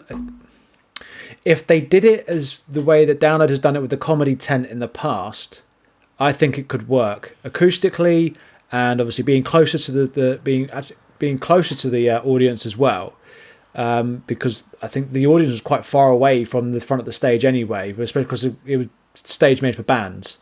Yeah. And like you said, if they did a bit more crowd interaction, it could work. I like the idea of it still. I just think that what we saw at Download wasn't correct for what they're doing. Yeah. Yeah, I think it was the first time they'd done it. Yeah. I don't know whether it was the first time that those podcasts had been on stage in front of an audience or not. I'm sure last year, I'm sure there was a few podcasts that did a few different festivals. I think it was the We Wear Black podcast and Sapling podcast as well. I'm sure they did a little bit of a festival tour last year. I see. I'm 50% sure that was the case. Okay. You know me. I'm never sure. I'm usually making shit up. But yeah. So I didn't see those. I saw what I saw at Download, and that's all I've got to go on. Yeah. So it's not to say that they won't ever work, but I'm yet to be convinced. I'm yet to see one that will. So who knows? If you go to one of these, let us know. How does it go down? Can you hear what they're saying? Is it entertaining enough to watch on stage, or will you wander off? For me, a podcast is something that you have on whilst you're driving instead of the radio. Yeah. Or it's something that you have on in the house whilst you're doing something else. You're perhaps cleaning or making food or whatever. But on a stage, if you put in a show that is normally meant for having on in the background, on a stage, in my opinion, it needs to be more than that. It needs to be more entertaining than that. It needs to be reworked. What do I know? We've never been asked. But we are planning our own thing. But we've changed it. We've changed the show. Just an opinion. But we'll see how it all goes. We'll update you with what we've got planned anyway. So things are in the works. Next, Holding Absence return with a belting new single, A Crooked Melody, is the entire headline there. Someone's had fun writing that on the Wall of Sound au.com website, which does actually explain a bit because it's an Australian website. They're a bit more expressive with their adjectives. But basically, Holding Absence have got a new single out, A Crooked Melody. Have you heard this one? No, not yet. I've seen it. Their TikTok is quite active with obviously clips and snippets of it. So it has been released recently. So it's definitely one on the radar that I do need to listen to. Seeing as they are playing Slam Dunk in next month. Oh, are they? Oh, okay. Well, yes, of course we're going to Slam Dunk for one day because it's only on for one day. Do you keep forgetting that we're going to Slam Dunk? To be honest, download's the one my focus is. Yeah. And so because Slam Dunk is one day, it's less important to me. In fact, I haven't done any research at all on the lineup, but I know you will have done. Oh yeah, I've done a bit. I've done bits and pieces. Yeah, obviously, there's a few bands on there that we've seen before at Download and that. One in particular artist I'm looking forward to, Scene Queen. But yeah, that's a topic for another section, I think. Considering this is Holding Absence' new track, is it now? Yes, A Crooked Melody. They do. I mean, from the little that I know about Australia, I imagine that they're quite popular down there. Aren't they Welsh? They may well be, but the sound, the Holding Absence sound, I can see it being popular in Australia. Yes. Well, I mean, it's, and I don't mean anything bad when I say generic, but it's that sort of generic, easy listening, a little bit heavier rock music. It's not metal to any degree, but it's a genre of rock music I do really enjoy. So I'm if they're not clashing with anyone in particular at Slam Dunk, I'll definitely go venture on to see them. Oh yeah, absolutely. I mean, I've said this before. I've seen Holding Absence at Download for years, every time, including the pilot. Every time that I've been there and they've been there, I've gone to see them. I just enjoy them. I think they're great, actually. But I mean, Eamon is the one. Eamon is the big fan of Holding Absence. Yeah, they played Oxford a couple of months ago, and I was supposed to go and see them, and I completely forgot. But he went to that tour, and he absolutely raved that they're one of his favourite live bands. Yeah, they epitomise live music for him is probably something he would say about them. He said that about Frank Turner as well. He's just using. Yeah, he keeps saying the same shit over and over again. Good thing he's doing a stream and he's not here now. Yeah, because he would come back to you on that. Great. Let's have a look out for that new single, A Crooked Melody. It's very nice indeed. Next, ArcTanGent, which I'm always amused by. That's one that I'm always amused by how people pronounce, because the other two, who aren't here, say ArcTanGent. I've heard people say it's ArcTanGent as well, like you've gone off on a tangent. Yeah. But you and I say ArcTanGent because of the 3 capitalised letters ATG. Yeah. ArcTanGent Seems to make sense. But I've never been to this, so I don't know how it's supposed to be. Maybe we should slide into their DMs and ask. Obviously, let them know we are a very famous podcast, and we don't want to make any mistakes. By the way. We don't want to make any mistakes when it comes to pronunciation. Yeah, so pronunciation. Is it Go on. ArcTanGent or ArcTanGent? Please let us know. Yes. Obviously, yes. Like if we let them know, like I mean, we're that famous, they probably already know anyway. But like, if we let them know we're famous, you've probably heard of Festpod. I should bloody think so. Well, they don't seem to know who we are. It's taken us a long time to get to the point where people might have heard of Festpod, and to the point where ArcTanGent and Trees definitely haven't. But anyway, that's not the news story.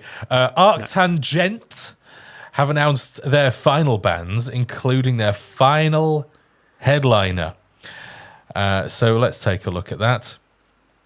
So this is a fucking amazing booking. I cannot stress how good of an act to get on your festival this is, and he deserves more recognition within the metal community.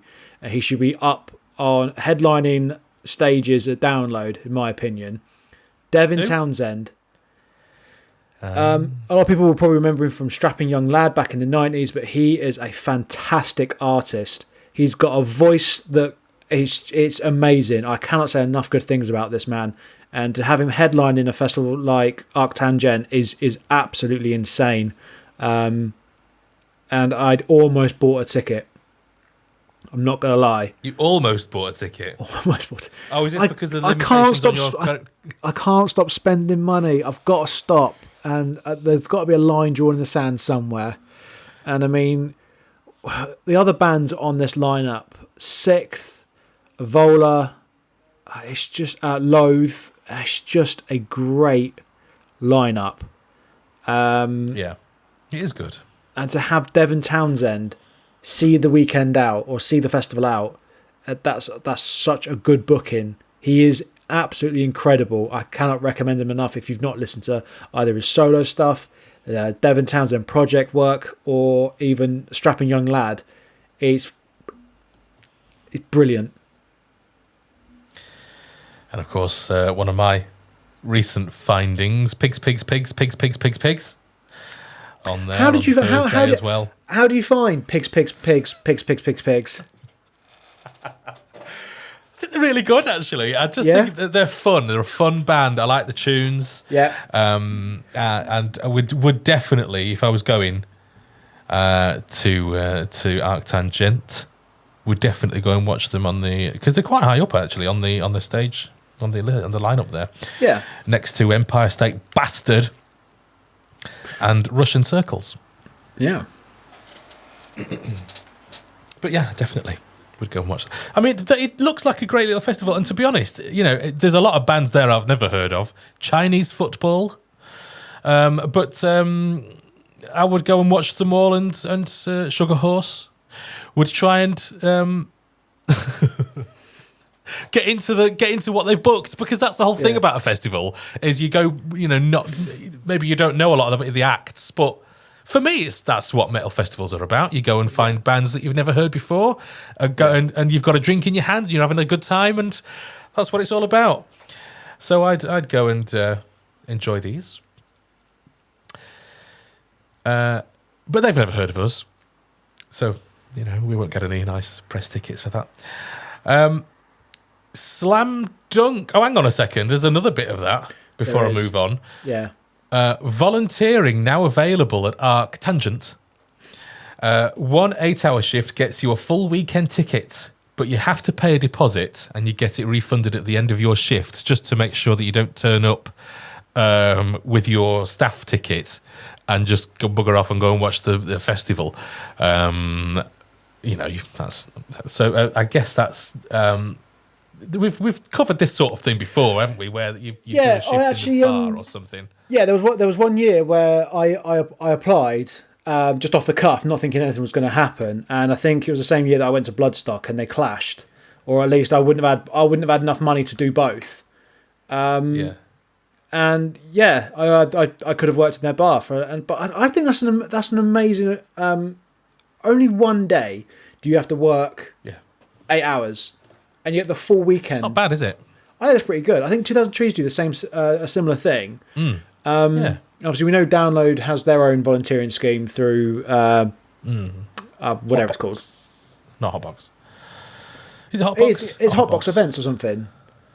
Something Box Events. I know that much. Anyway, I mean that's pretty good though. An 8-hour shift gets you the full weekend ticket, and if you want to go and don't want to pay, apart from the deposit, which you get back, that's definitely worth it. Not bad. Would you do that? You'd do that, wouldn't you? Probably. I'm not going to do it this year. You can remember what to do behind the bar? Can you remember how to work a pump? I reckon my pouring skills have got a little bit worse since I was last behind the bar, to be fair. Huh? It's been a long time. Has it really? I think it's been almost 10 years since I worked behind a bar. Is it really? God, I hadn't realised it was that long. It's been about 8 years. 8 years since I last worked behind a bar.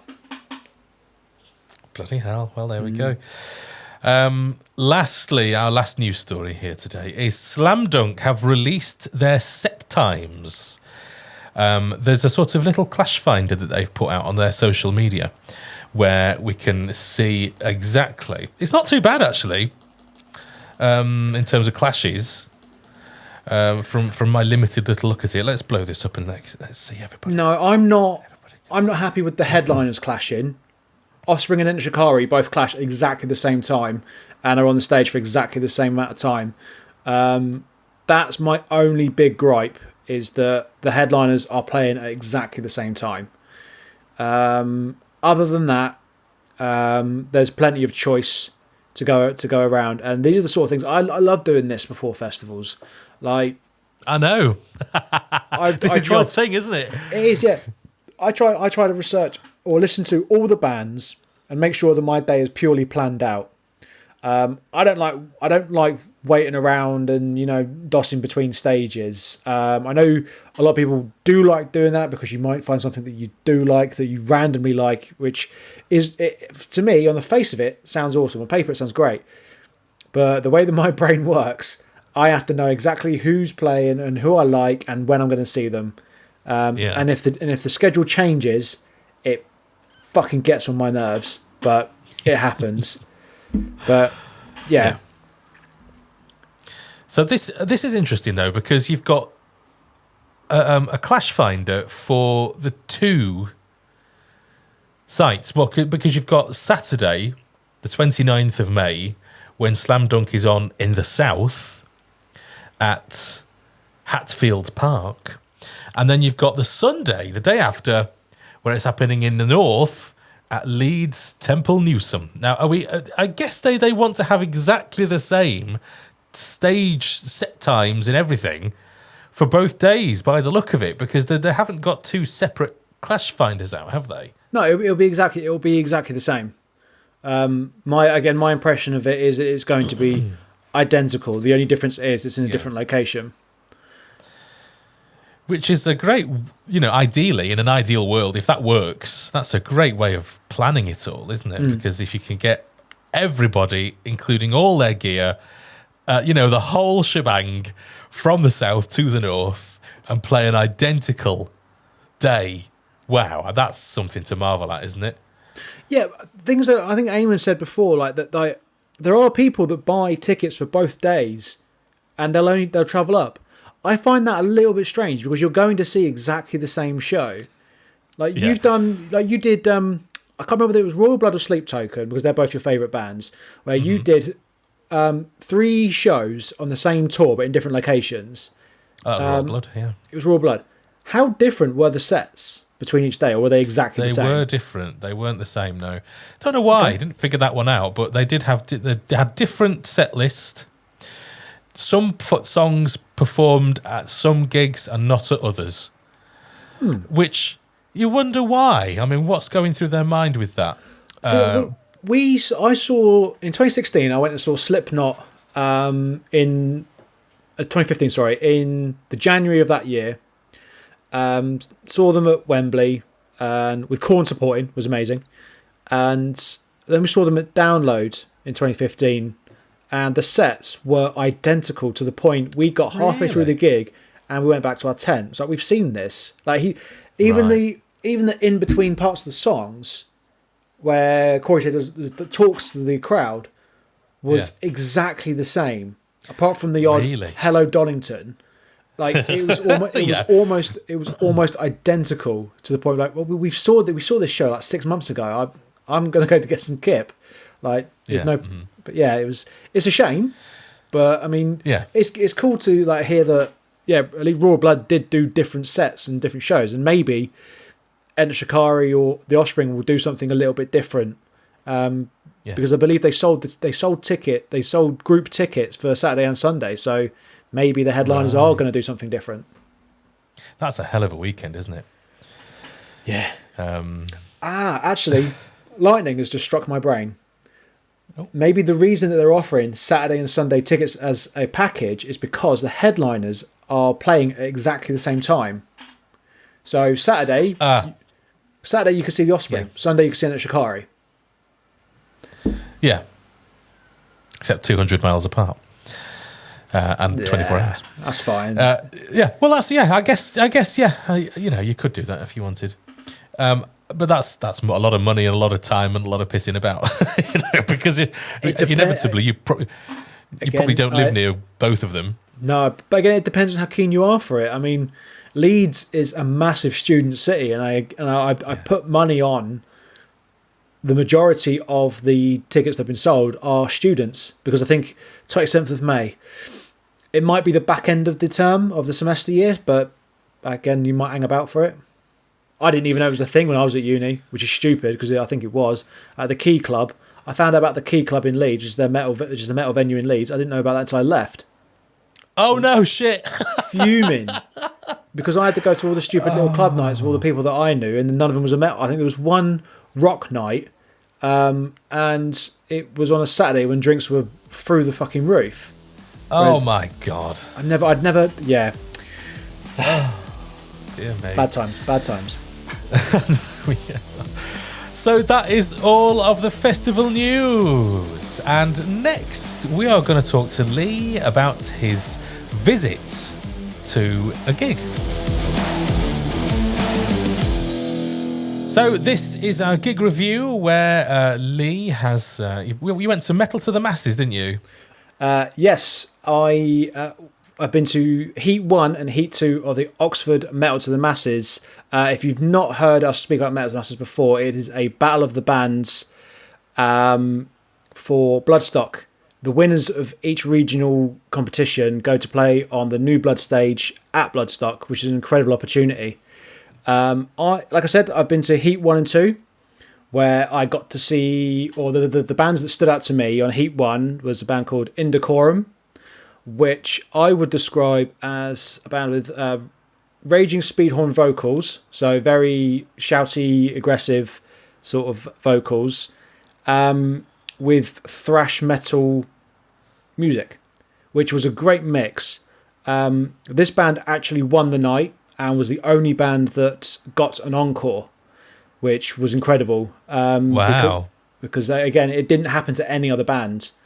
The thing with this band was the lead singer. It's a small room. He jumped off stage twice, ran around the room, and then straight back on stage and carried on doing what he was doing.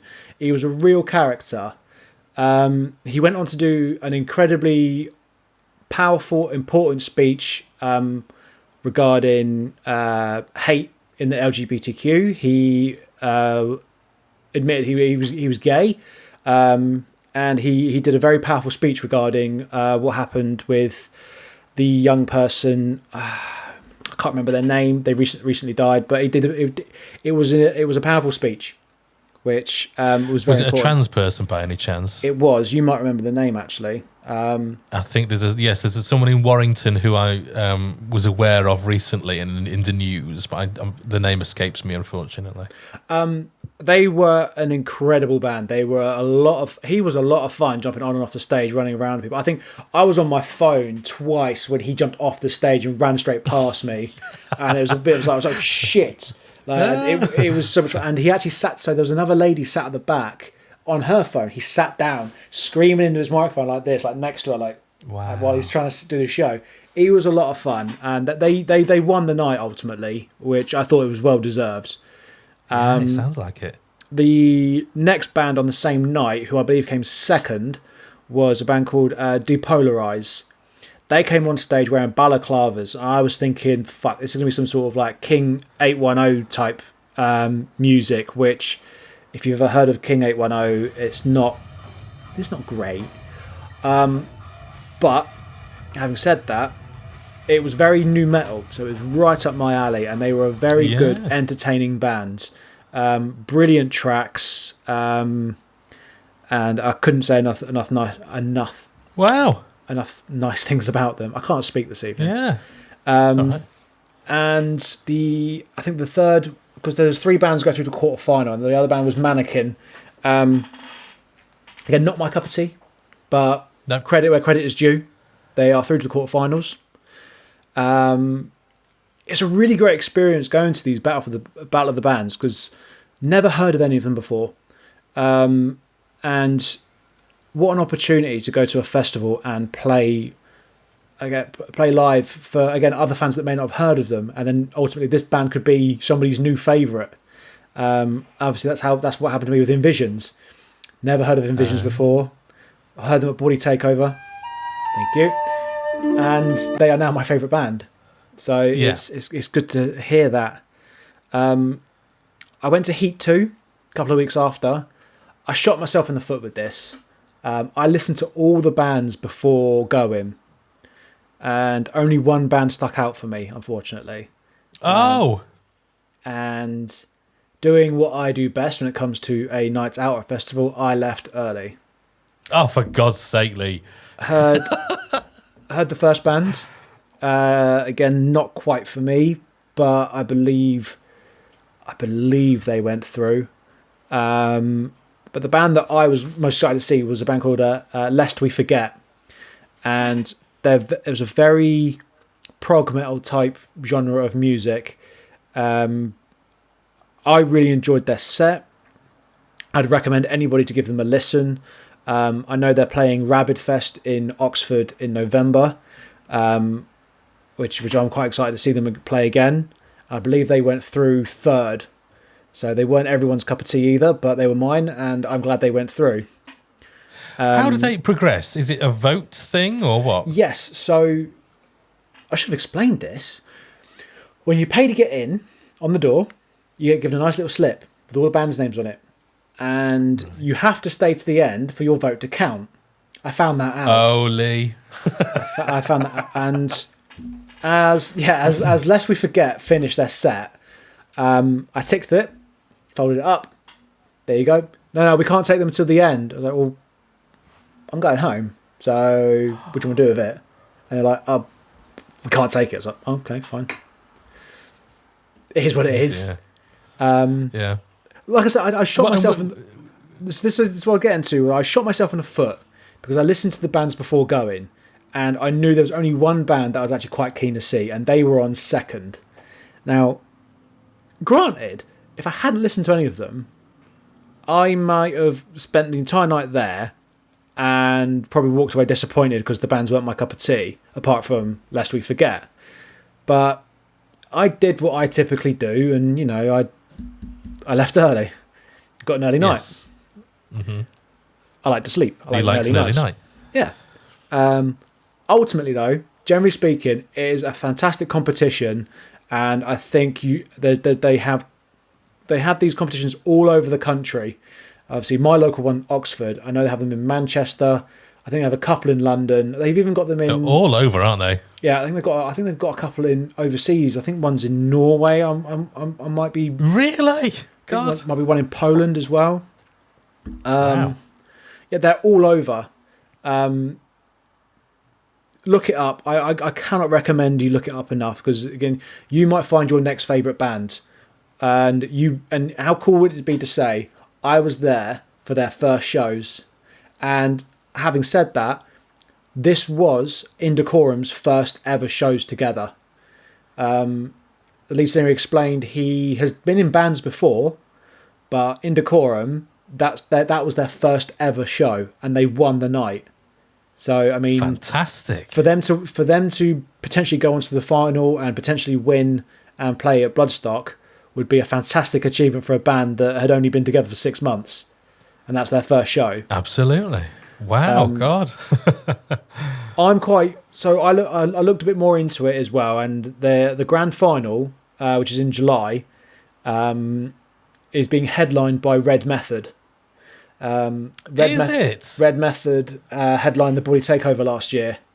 So, yeah, I'm booking a ticket for that. That might be another July gig. But yeah, get your credit card out.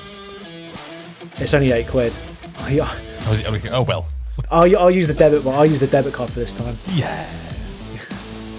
But yeah. Cool. Well, that sounds great. Yeah. Please Google Metal to the Masses. I guarantee there's one near you. Go and see the bands. Give them your support. They might have these guys have merchandise there as well. Support them by buying the merchandise. Yeah, can't recommend it more.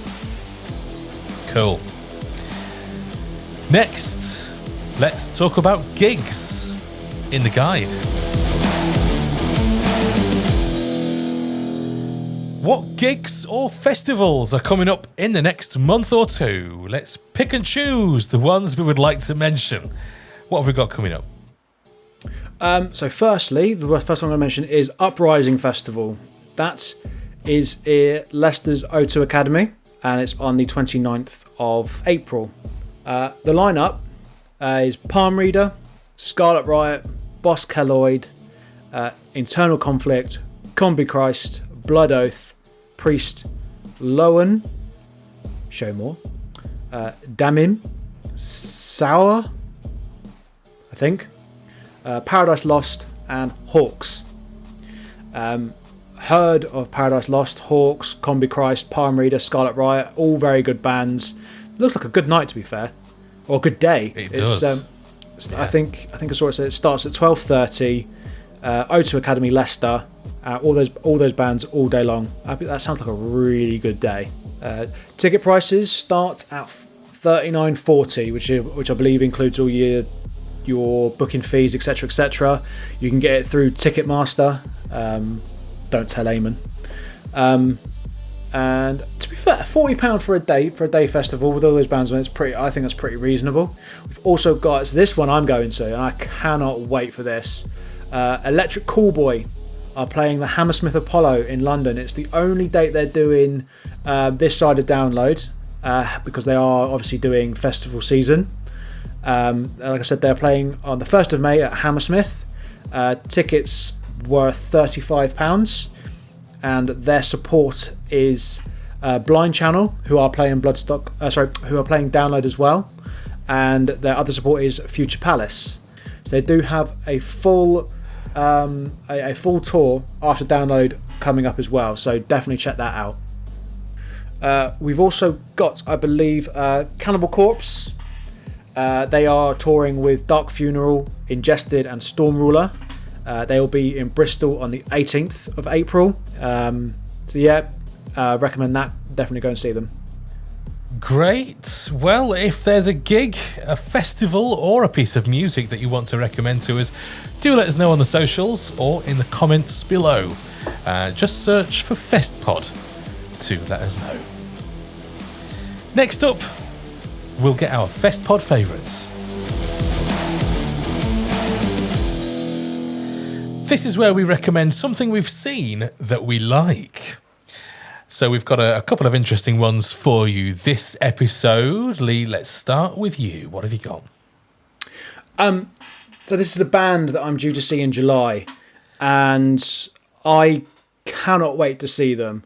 Not only was the ticket cheap as chips, I'm talking £11, no fees, no anything else. It was £11. So if you're keen on a new band, go and see them. This is Calva Louise.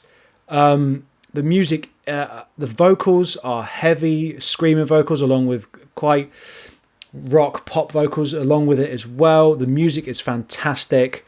The lead singer has a sliding keyboard for when she's ultimately playing guitar first and then changes instrument.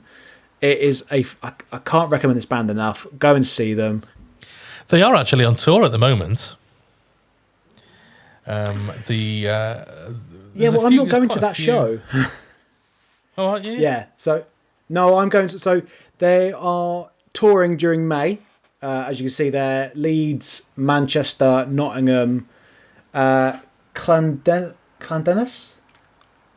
I can't say, it's quite grainy for me to actually look at. Somewhere in Wales. Llanidlas, I'd say, but I don't really know. Yeah, Stoke-on-Trent. I think they've got quite an extensive list of other shows as well. Glasgow, Newcastle, Nottingham. There you go. Southsea, Bristol. The show that I'm going to is in Camden in July.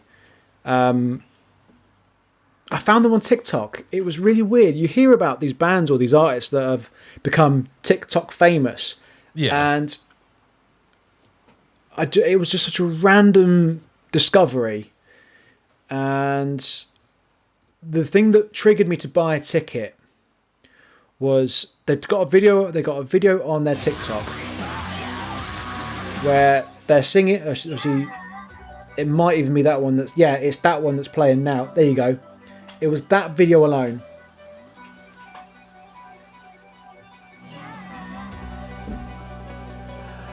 Oh, did you send me this? I did. It was the transition from obviously the vocals and the heavy guitar music straight into microphone, straight into the piano, and then this. That's what triggered me to buy a ticket. I want to see that live. I want to see this band, and they are fantastic. How many's in the band? It looks like there's 3 people in the band. 3. And there's a lot going on. There's a woman with like a sliding piano setup, which she plays it, then she shoves it over to one side, and then what happens? Somebody else plays it. No, I don't know. That's her. The only reason that the sliding mechanism is so she can play the guitar, step back, slide it in, just go for it. Oh, so it's just out of the way. Yeah, so she's got a microphone there. So obviously there's other songs where she'll play the piano and sing, so she'll need that sliding mechanism. And as it says there, the bassist made that table for her. Yeah, right. Get yourself to see this band. They're amazing. It's not like she couldn't just stand back and play the... Anyway, what do I know? I'm not doing it. I can't play 3 instruments or whatever. It looks good though, doesn't it? Yeah, I'm very keen for this. So yeah, playing Camden the 20th of July, and they got a full extensive tour all over the UK in May. So yeah, get yourself tickets. My ticket was only £11, so I can't imagine what it'd be like up north, or if it's the same price around the country. Oh, are you expecting it to be cheaper up north? Yeah. From my experiences of going up between up north, London, the southwest, London is just so far expensive compared to everybody else. Oh, right, okay. And you'll pay less for a pint. And my Festpod favourite is this rather interesting and fabulous chair. Now, this is something that is being sold by Fat Frank's Camping Shop. Hello to you, I know you're listening. This is, they call it the Ultimate Festival Camping Chair, which is quite a claim. But it looks so comfortable. Now, as we record this, they're selling this for £20 off. It's 25 quid. It looks to me like a padded camping chair with big side pockets. You've got a couple of side pockets in the arms and one by your side. It looks very sturdy as well, actually. I was going to ask: is there anywhere in the description where it says how much weight it can take? I'm admitting this. I had to buy a special chair that could take my weight. I'm more of a huskier fellow. There's over 100 kilos, and chairs that I've had in the past just don't support my weight. Okay. So it looks comfy as hell. It looks useful. Obviously, cup holder and everything, all the side pockets and that. Yeah.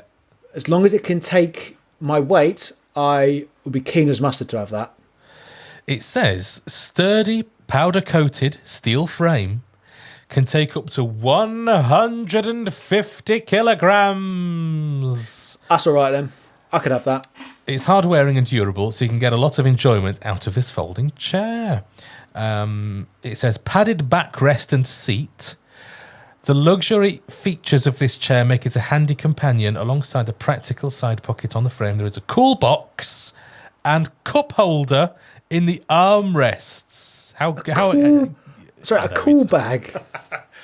Yeah, so you bring a cold can with you from your camp and pop it in your little cool bag that's on the chair, and it'll still be cold by the time you want to drink it. Isn't that nifty? So yeah, and especially for 25 quid. Yeah. That is a bargain. Let's have a look. There's a picture there. Look at that. It's 2 bottles of beer in the cool bag. How great is that? That's fucking That's cool. really good. 25 quid as well. That is a bargain. Like, that's why I questioned the weight limit, because I mean, when you start paying cheaper, you don't expect it to be of quality. But obviously, you get what you pay for, don't you? Yeah, and I mean, they clarify that obviously it takes 150 kilos. That's a weight of a big person. So, in the day, yeah. It looks like it comes with its own carry bag as well, which would be useful. Which is nice. So if it's a lightweight thing, but yeah, I mean, if you're on your way into the arena, because people take camping chairs into the arena, this is ideal. So that's what I'd recommend. That's my Festpod favourite for this episode. The ultimate festival camping chair from Fat Frank's camping shop. And I guess, do you know what? Usually they do it. They have a click and collect thing. You know, like if you want to pre-order the thing before you get to the festival. It's right there on the screen. Click and collect. So if you want to, make sure that you get one, because I imagine this is going to be very popular, you can pre-order it and actually collect it there at the festival. And you can always spot Fat Frank's camping shop. It's quite a large orange tent thing complete with what do they have? They have like a sign that says free blowjobs. Yeah. Such disgraceful false advertising. Except they do blow up dirty your whatever needs pumping up, your airbed or whatever, for free. Yeah. Filth! And they have piss buckets for sale as well for a few pounds. I mean, they call them piss buckets. You can put anything in them if you want. Yeah, you can fill them up with water and keep your beers cold, I suppose. But they label them as piss buckets. Yeah, they're a lot of fun. Fat Frank's camping shop at Download. Do you know that actually there's not just Download, is it? They go to other places. No, they're all over the place. I think they do Reading and Leeds. They do Bloodstock. Yeah, they're everywhere. Thank God for them. So that sort of wraps up the show, really. We haven't really got anything else to tell you except for our own little plugs. So what are you up to these days? I mean, I know that you do stuff, but nobody knows about it because you're not on social media. I don't do anything anymore. Like I'm on TikTok. I watch TikToks. I have. You don't make TikToks though, do you? No, I've not even when you go to a gig. No, I've not been to. Well, apart from Metal to the Masses, I've not been to gigs to use TikTok for. Maybe you should. But obviously, festival season's coming up. I've got gigs coming up. I'll probably I might start putting stuff on there. Yeah. I've never been inspired to do anything on TikTok yet. Just watch other people and dances. I've had a few people follow me recently, so thank you for that. Obviously, I apologise. There's no content on there from me myself. They're following you in hope that something will appear. Maybe. So how do people find you? My is it a tag name, my username? I can't remember what it's called now. Is at Television, which is TE_LEIGH_vision VISION. Yeah, send me stuff. Fucking, I'll end up probably looking at your stuff and liking shit there too. So yeah, hopefully speak to you there. Cool. And if you want to follow me, Neil Wilkinson is my tag. It's at Neil with 2 L's Wilkinson, like the shops and the razors. Neil Wilkinson. And I don't really post that much either, to be really honest. But I am active on there all the time. So follow me. I'll probably follow you back.